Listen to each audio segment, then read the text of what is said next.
Welcome to the Time Bomb channel, guys, and of course, I'm your host, the Bombardier. If I may, I want to dedicate today's video to an American buddy who just passed from a somewhat short battle with cancer. He was one of the best curmudgeons I've ever had the pleasure of working with. So this one's for you, Ira. Semper Fi, my friend. Okay. So today I've got a review of a watch that I referenced in another one of my videos, and have had a couple of requests to get on and review it, so here goes. And the watch today in question is from Helm Watches, and this is the... Sorry, there we go, let's try that, move that camera a bit. Fiddle, out of the box. Focus. The Helm Khuraburi. What can we nickname this? What can we call this? I mean, the Kraken, I think, is probably the best way to go forward with this one. I absolutely love this watch, for the many reasons which I will endeavour to go into here during the review. So the Khuraburi is not actually named after the Kraken. It's actually named after a coastal town in southern Thailand. And apparently there's some outstanding diving to be had there in the Andaman Sea, and it looks something like this, well, at least according to Google. Anyway, back to the watch.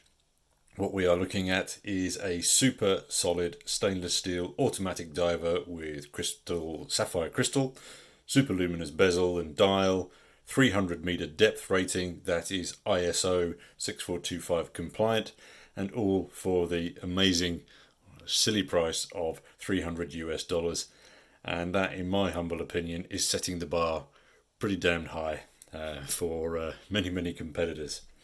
Clearly, again, just in case anyone gets irate, I'm not an employee of Helm, and I'm not suggesting how you spend your cash in any way at all. I'm just saying that from my experience with watches and from being underwater for extended periods of time, the Buri is simply an outstanding timepiece. Just to add a little bit of background on Helm themselves, as I suggested just now, they're a Microbrand. They were founded by an American chap called Matt Cross back in 2014, and yes, their watches are produced in China. There are many, again, as I'm sure I don't need to tell most of you, there are many Microbrand dive watches out there, each offering their own takes on this stalwart of the watch genre.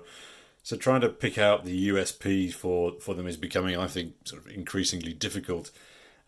So my take on the Helm Khuraburi is that it's simply a purely professional dive watch that personifies, if a watch can personify anything, value for money backed up with solid build quality. And again, $300 US for a brand new beast of a watch. I'm stoked, dude. Absolutely stoked. But I'm getting a lot of reflection off there. Let's try and calm that down. All right. Moving on, as you'll see from my other watch reviews, I can't afford $1,000 watches, and I would rather have 3 watches for the price of one of those ones at $1,000.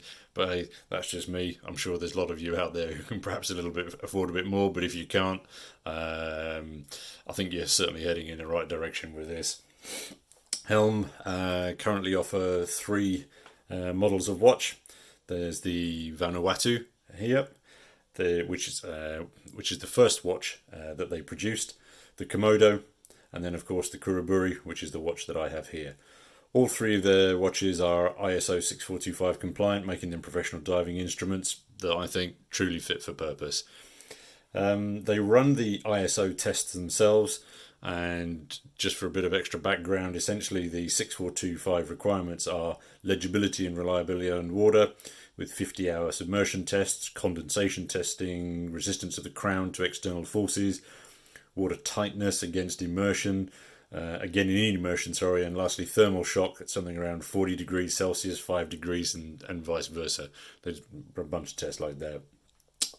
From my sofa research on Helm, they did have quality issues with the first Vanuatu's that came out in its first iteration, However, as a consequence, they changed the production partner, and again, I cannot now find any negative feedback on build quality or reliability of the watches. On the contrary, a lot of highly respected reviewers are giving Helm a big thumbs up on the improved quality, and I think you can certainly see that here in the watch.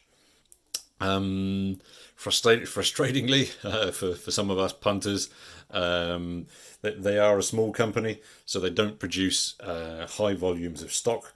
The latest release was 200 watches.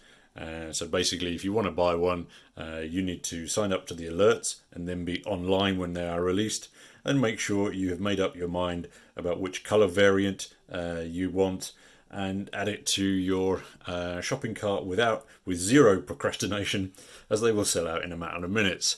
They release new batches every 3 months, and specifically here for the Khuraburi, the next one is going to be in October of this year. This to me adds a little bit of a challenge to getting one of these, and admittedly the first time I failed, and it kind of wound me up. Basically, the website crashed as I was trying to purchase, simply because so many people were online at the same time trying to buy. They sold out within a matter of minutes, and yeah, I'm sure that's probably going to annoy a lot of people out there who were looking for a similar experience to me. Was right, I've made my mind up, this is the watch I want, so I want to buy it, which you clearly cannot do.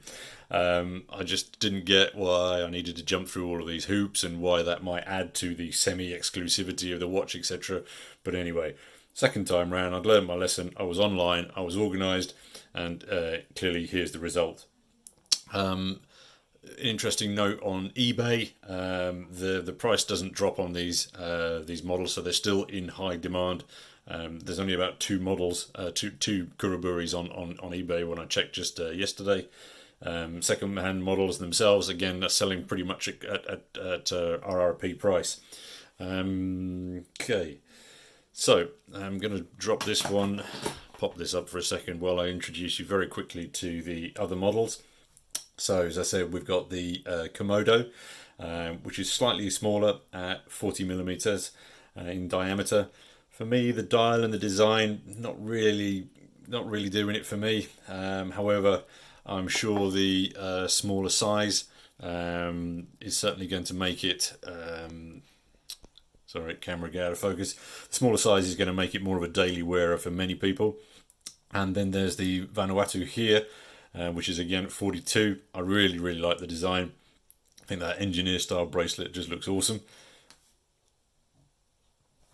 So up on screen now, I'm just going to pop up the variants that the Khuraburi comes in. So you've got the black dial, the black and orange, the blue and orange, and then you've got the option of with or without the date complication, and then of course the final option that you choose is whether you've got your crown at 4 o'clock or at 10 o'clock.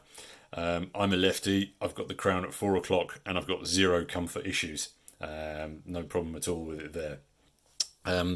When you purchase the watch, yeah, you got your little bar changer here, a couple of extra spring bars. You get the option to purchase a rubber strap at a slight discount. There's also NATOs and canvas straps available also. Coming back to the stainless steel strap that the watch actually comes on when you buy it. There's a little shake here, but nothing untoward. I think the build quality of it looks, absolutely superb. Makes it look like the dog's nuts. The clasp here as well. For me, I get my fingernail under there. Yeah, solid strap. It makes the watch heavy.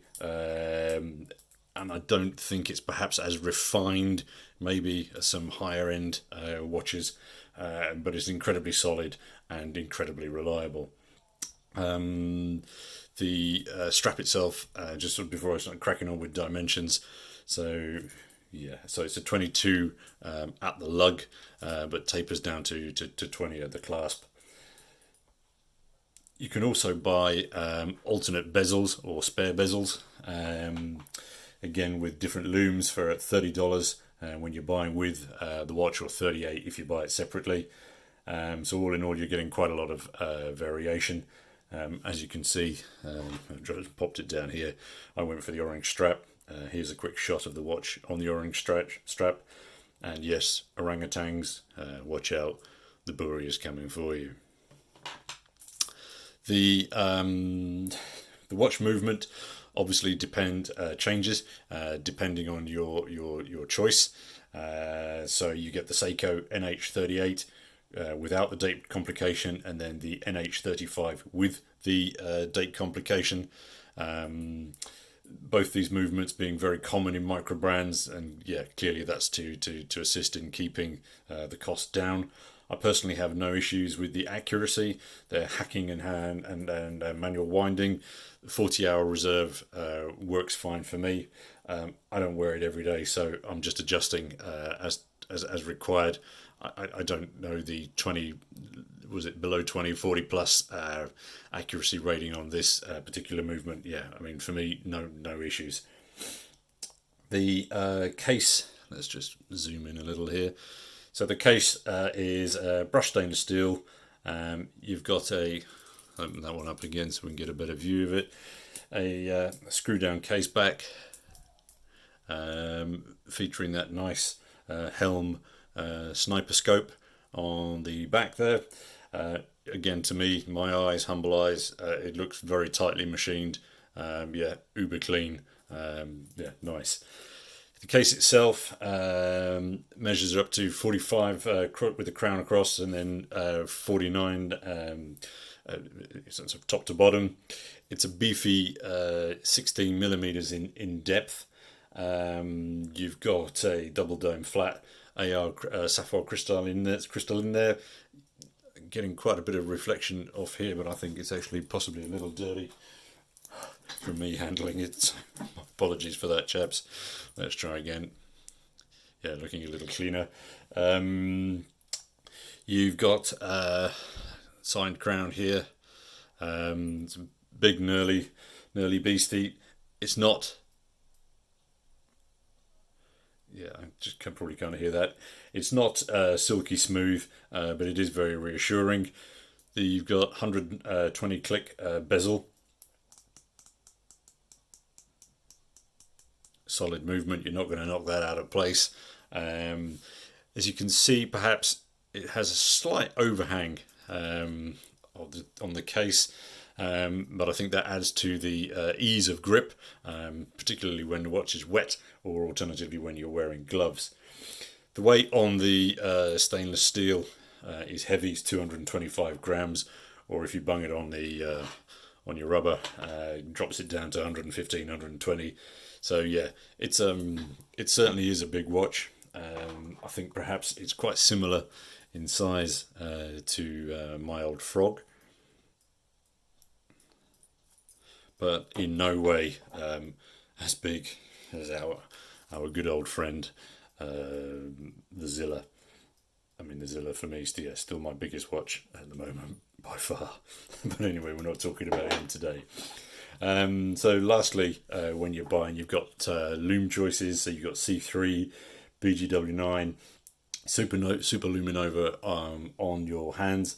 And as you can see from the shots that I'm just popping up here now, I love that blue shine. I mean, yeah, just for your enjoyment, couple of shots, enjoy those for a second. Super blue. Negatives. Yeah, people often ask me, well, surely, Duncan, you've got to say something negative about the watch. Okay, so my first one is going to be on the dial itself. It says automatic. I don't get why watchmakers need to tell us it's an automatic. I think perhaps historically there would have been a time and a place for that. It would have been a nice touch. But nowadays, I mean, who looks at somebody else's watch, that closely to see if it says auto or not? I think it's redundant. My only other tiny comment, unfortunately, you can't see it actually in real life and compared to the camera. The orange palette colour that they've used here is not uniform. So looking through the camera, it doesn't look that bad, but in real life, it's different. So the orange on the bezel is a very different orange to the hands and the minute markers on the dial, and then as well the strap is a completely different orange. Maybe that was a conscious decision from these guys when they were picking those things. Fussy old me, right? Paying $300 and you want everything to match up. As I say, bizarrely on camera, it looks pretty much the same, but in real life, as I say, there's a definite hue hue variance there. Anyway, enough of my rambling. Let's wrap up. To me, this thing is absolutely superb. And if you own one already, it would be great to hear about your experience with it, or perhaps with the Vanuatu or the Komodo. Let me know. Let me know what you think. Positive experiences. Are you wearing it every day? What are your thoughts on it? As I say, it's quite a weighty piece. But for me, amazing. That price, bloody brilliant. Probably can't say that on YouTube. Anyway, moving on. So thanks for your time, guys. Thanks for viewing. Let me know. Cutting the red wire, cutting the black wire. I think I know the answers to that one pretty quickly. Thank you, YouTubers, for your time. Thumbs up, subscribe as you see fit. And until next time, this is your host, the Bombardier, signing off. Cheers.